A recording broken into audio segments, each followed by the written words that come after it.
So here we are once again, Wargame Red Dragon, and here we're looking at the Eastern European coalition. So you see they've got a range of different infantry commands. Basically all infantry commands are more or less the same, if we're honest. It's not a huge difference which one you pick. I think I went for the Polish in the end. I think the gun was very slightly better. You've got the armour command. The Scot is very fast, so it's very handy to have them to get to the front line first, which often could be the difference in this game if you have to rush for a town, rush for a defensive position before the enemy can get there. You've got a range of sizes for the supply trucks, supply helicopters. I don't tend to go for the super expensive MI6 helicopter, but it is good. I've seen plenty of people using it.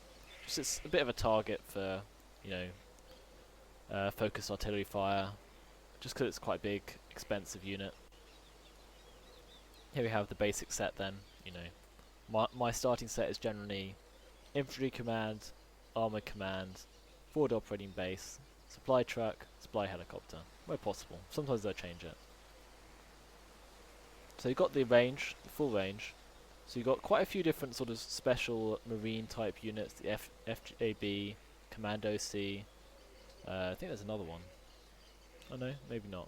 So you got this infantry is the basics of infantry, which I like to use. A lot of decks, but not in this case. You got the Kronkers for the ATGM. Do a perfectly good job as an ATGM unit. Bit expensive, but effective. You can bring some reserve infantry from East Germany, which I do, because when you need to just overwhelm a position or quickly reinforce towns very cheaply when you're low on supply, this is definitely the unit to have. Because it can fight enemy infantry, it can fight enemy vehicles up close, so it does the job. You've got the Pioneers. I'm not a huge fan of napalm units in general. You can use it. You've got cheaper faggots if you want to do the defending, but don't tend to go for them.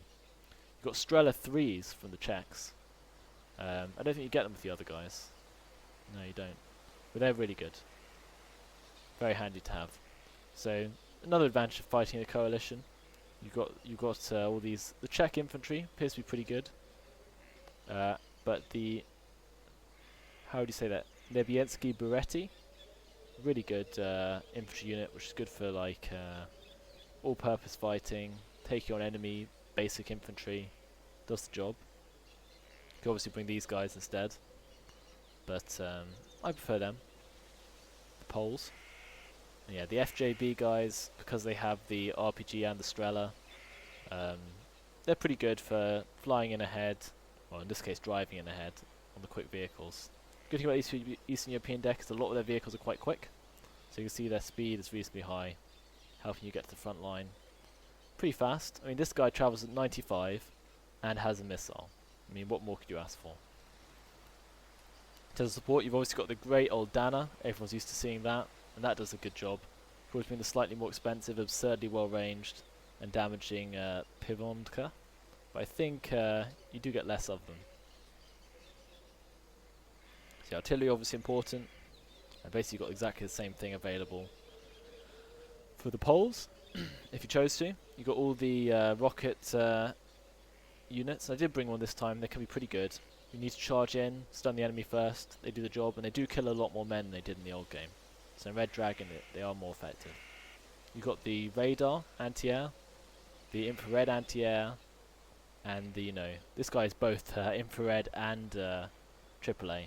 So this is my preference in terms of anti-air to have available, and you can sort of handle most things if you have it.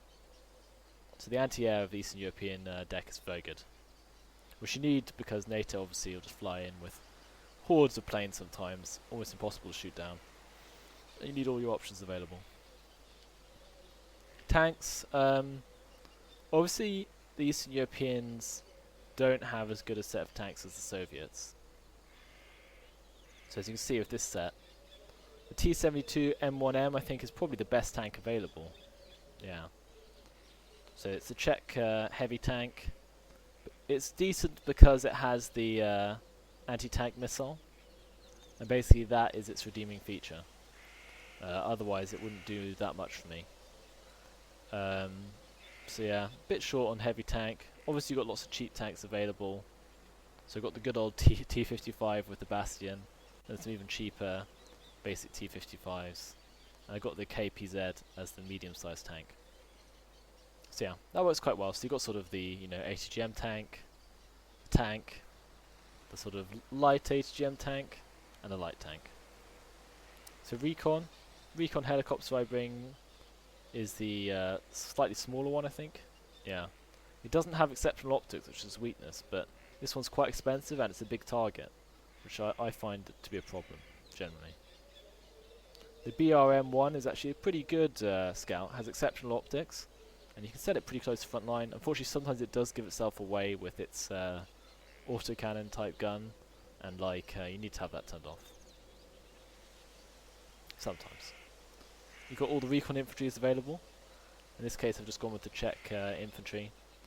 They have the sniper rifle, which does give them away, but is pretty hilarious when the enemy infantry does wander by. And you've got the heat rockets for fighting enemy vehicles. And obviously I've brought one of the jeeps. You have some armoured scouts again, and I did bring the BRM. You have got ATGM ones, or maybe you only have a few. But I didn't bring one. I haven't had a go at the sort of sniping off enemy commands method yet. But maybe once I've got the hang of the maps, I might start rolling out with a BPZV and see if we can pick something off. Yeah, I don't think there's another one. Yeah, there's not. Vehicle-wise,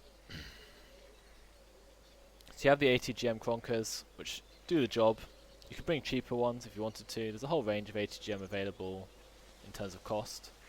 You know, they do the job, and you've got the sort of anti-air, anti-people vehicles like the FLAR, and you've got the ZSU. I think, I brought the ZSU in the end. These guys are pretty good, you know, taking out enemy helicopters into the helicopter rush, slightly deterring planes, and just mowing down infantry if they wander into range. Pretty handy. Helicopters, the Eastern European helicopters are actually pretty decent. So you've got the Mi-24W, which is quite expensive, but does a good job as sort of all-round high-end gunship. You've got the cheap KHS. This is good value in my opinion. 40 points for a unit which has a rocket and an ATGM. It's pretty good. So I find these guys really handy sometimes. And obviously I've also bought the Mi-2 from the Poles because it has both anti-tank and anti-air ability for just 45. So they have some good cheap helicopters, the Eastern European Coalition. Aircraft, they have decent aircraft. Obviously no match for the Soviets and definitely no match for NATO. You've got some decent fighters, I think.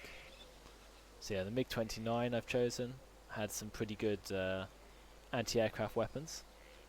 And you've got the Su-24, which is the anti-radar unit, and this works pretty well. You notice these guys have these two have decent ECM, 40%. I've also got the super cheap Delphin. Okay, so it's cheap and it dies really easily with its terrible ECM, but dropping down 500 kilogram napalm bombs for 35 points, it's a pretty good deal. A well-placed napalm can stop an enemy attack, and you know, 35 points for that can often be well worth it. Of course, napalm also devastates infantry. So it's pretty good. You've got the units you remember from the old game as well, but basically this is a very similar weapon but costs a lot more. This also has no ECM, so they're a bit shorter on ECM than NATO in general, but still good range of planes to pick from. So you can probably find something to suit your playstyle with Eastern European planes.